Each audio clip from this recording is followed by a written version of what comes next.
BJP రాష్ట్ర అధ్యక్ష పదవిపై clarity వచ్చింది. కమలం పార్టీ సీనియర్ నేత మాజీ ఎమ్మెల్సీ రామచంద్రరావు పేరు ఖరారైనట్లు సమాచారం. ఉదయం హైకమాండ్ పెద్దలు రామచంద్రరావుకు ఫోన్ చేసినట్టు పార్టీ వర్గాలు చెబుతున్నాయి. మధ్యాహ్నం 2 గంటల అధ్యక్ష పదవికి నామినేషన్ వేయాలని ఆదేశించినట్లు తెలుస్తోంది. దీంతో కాసేపట్లో ఆయన పార్టీ స్టేట్ ఆఫీస్కు రానున్నారు. ఇక మరోవైపు పార్టీ ముఖ్య నేతలకు కూడా హైకమాండ్ పెద్దలు ఫోన్ చేసి మాట్లాడారు.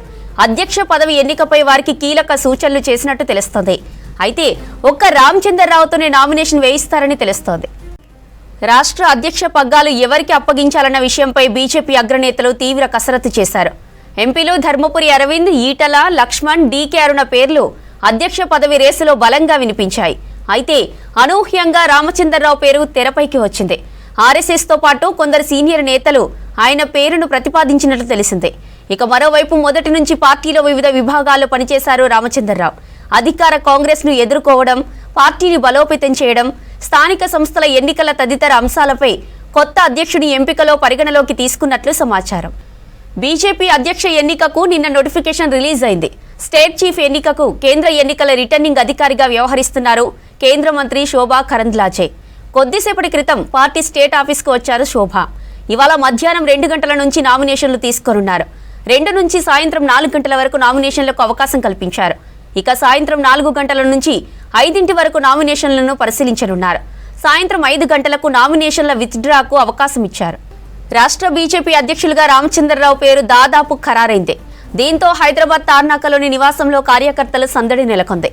రాష్ట్రంలోని వివిధ ప్రాంతాల నుంచి ఆయన ఇంటికి వచ్చి శుభాకాంక్షలు చెబుతున్నారు పార్టీ కార్యకర్తలు. పార్టీ ముఖ్య నేతలు కాల్ చేస్తూ అభినందనలు చెబుతున్నారు. దీంతో ఆయన నివాసం దగ్గర కోలాహల వాతావరణం నెలకొంది. బీజేపీ రాష్ట్ర అధ్యక్ష పదవిపై క్లారిటీ వచ్చింది. కమలం పార్టీ సీనియర్ నేత మాజీ ఎమ్మెల్సీ రామచంద్రరావు పేరు ఖరారైనట్లు సమాచారం. ఉదయం హైకమాండ్ పెద్దలు రామచంద్రరావుకు ఫోన్ చేసినట్టు పార్టీ వర్గాలు చెబుతున్నాయి. మధ్యాహ్నం 2 గంటలకు అధ్యక్ష పదవికి నామినేషన్ వేయాలని ఆదేశించినట్లు తెలుస్తోంది. దీంతో కాసేపట్లో ఆయన పార్టీ స్టేట్ ఆఫీస్కి రానున్నారు. ఇక మరోవైపు పార్టీ ముఖ్య నేతలకు కూడా హైకమాండ్ పెద్దలు ఫోన్ చేసి మాట్లాడారు. అధ్యక్ష పదవి ఎన్నికపై వారికి కీలక సూచనలు చేసినట్టు తెలుస్తోంది. అయితే ఒక్క రామచంద్రరావుతోనే నామినేషన్ వేయిస్తారని తెలుస్తోంది. రాష్ట్ర అధ్యక్ష పగ్గాలు ఎవరికి అప్పగించాలన్న విషయంపై బీజేపీ అగ్రనేతలు తీవ్ర కసరత్తు చేశారు. ఎంపీలు ధర్మపురి అరవింద్, ఈటల రాజేందర్, లక్ష్మణ్, డీకే అరుణ పేర్లు అధ్యక్ష పదవి రేసులో బలంగా వినిపించాయి. అయితే అనూహ్యంగా రామచంద్రరావు పేరు తెరపైకి వచ్చింది. ఆర్ఎస్ఎస్తో పాటు కొందరు సీనియర్ నేతలు ఆయన పేరును ప్రతిపాదించినట్లు తెలిసిందే. ఇక మరోవైపు మొదటి నుంచి పార్టీలో వివిధ విభాగాల్లో పనిచేశారు రామచంద్రరావు. అధికార కాంగ్రెస్ ను ఎదుర్కోవడం, పార్టీని బలోపేతం చేయడం, స్థానిక సంస్థల ఎన్నికల తదితర అంశాలపై కొత్త అధ్యక్షుని ఎంపికలో పరిగణలోకి తీసుకున్నట్లు సమాచారం. బీజేపీ అధ్యక్ష ఎన్నికకు నిన్న నోటిఫికేషన్ రిలీజ్ అయింది. స్టేట్ చీఫ్ ఎన్నికకు కేంద్ర ఎన్నికల రిటర్నింగ్ అధికారిగా వ్యవహరిస్తున్నారు కేంద్ర మంత్రి శోభా కరంద్లాజే. కొద్దిసేపటి క్రితం పార్టీ స్టేట్ ఆఫీస్కు వచ్చారు శోభా. ఇవాళ మధ్యాహ్నం 2 గంటల నుంచి నామినేషన్లు తీసుకోనున్నారు. 2 గంటల నుంచి సాయంత్రం 4 గంటల వరకు నామినేషన్లకు అవకాశం కల్పించారు. ఇక సాయంత్రం 4 గంటల నుంచి 5 వరకు నామినేషన్లను పరిశీలించనున్నారు. సాయంత్రం 5 గంటలకు నామినేషన్ల విత్డ్రాకు అవకాశం ఇచ్చారు.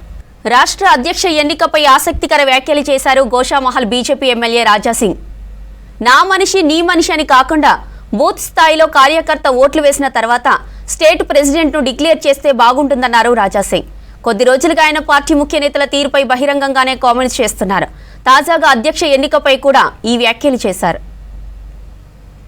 భారతీయ జనతా పార్టీ ప్రెసిడెంట్ ఏ విధంగా ఎన్నుకోవాలంటే బూత్ కార్యకర్త నుంచి సీనియర్ అధికారుల వరకు, సీనియర్ అధికారుల నుంచి పార్టీ యాక్టివ్ మెంబర్ వరకు అందరు కూడా ఓట్ వేసిన తర్వాతనే Bharatiya Janata party Telangana president declare అయితే చాలా బాగుంటుందని నేను వ్యక్తిగతంగా అనుకుంటున్నాను.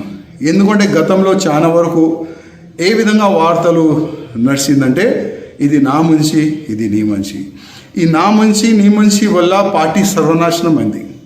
అట్లాంటి కావద్దు.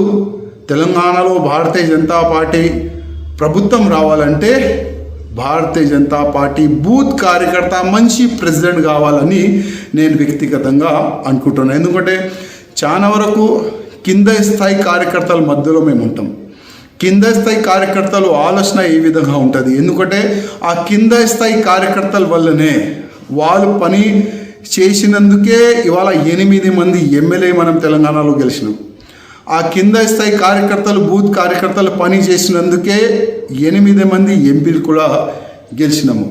అందుకోసం ఆ కింద స్థాయి కార్యకర్త నుంచి పై అధికారి వరకు మా ప్రెసిడెంట్ ఈ విధంగా ఉండాలి, మేము ఈయనకి ఓటు వేస్తాం, ఆ విధంగా ఒక ప్రొసీజర్ జరిగితే చాలా మంచిగా ఉంటుందని నేను వ్యక్తిగతంగా అనుకుంటున్నాను.